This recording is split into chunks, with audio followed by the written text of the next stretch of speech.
Kenzo bamuwadde senior presidential advisor on creatives, while Butchaman senior presidential advisor on ghetto affairs. Bino ebintu bikwatagana wadde si bye bimu. So omwami advisinga president ku nsonga z'abantu ababeera mu migotteko batuuka batya okubeera eyo beebeezaawo batya nga bali mu ghetto kubanga ne mu ghetto osangayo nga balina structures ate nga structures zino tezitambula na local government structures n'osangayo commander n'osangayo chairman n'osangayo jjajja naye ate nga bano abantu bali organized mu ngeri yaabwe president aba alina okubamanya jjajja Butcha wajjira n'annyonnyola muzeeyi nti feno mu ghetto tulina underground business zaffe zitambula bwesi ne bwe ziti olaba omwana ng'ali bwati ne bwati tekitegeeza nti oba mubbi oluusi eba nnyambalaye ebyo byonna abyadvisinga president n'amanya tulinayo n'ekika ky'abantu weebati babeerawo weebati akyali presidential advisor no yes asasula sente mmeka I don't think nzikirizibwa okwogera ebisala gy'abantu kubanga I'm not the owner of that contract anti baatugambye Kenzo ye bamuwa 18 anti kati jjajja Butcha ajja bannyonnyola buli mugwe because me am his assistant naye sisiza kutandika kwogera biri mu contract ya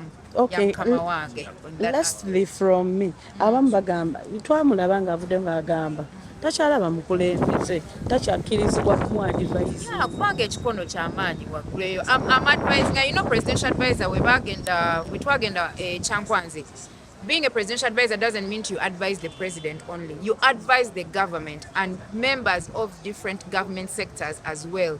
Kweye nsonga. So ne waba ali ku TV n'annyonnyola ekintu ekituuka ewa president era aba akoze obugwe. Lwa nsonga nti ekikono kye kimulemesezza okumulaba one on one. But ye ogugwa agukolera we mumujjako interviews annyonnyola bulungi ekigenda mu ghetto we bituuka ku muzeeyi y'amanyi. Ekikono bakimukuba nnyo. Naye buli omu akimanyi nti wali ekikono.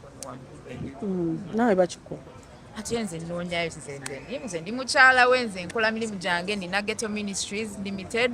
It's an NGO focusing on creating a meaningful partnerships for development opportunities ku muntu wa wansi. That is SDG 17.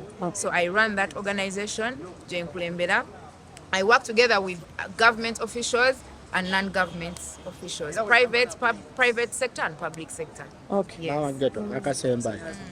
Security by nako yakomawo. Security by nako je. Tobalaba ku mudra nga bamukuba, tobalaba mu gundi. Genda kuno kyawulirayo nti essimu bazibba mbigulu. Security by nako ekola. Wabeerawo covert ne overt.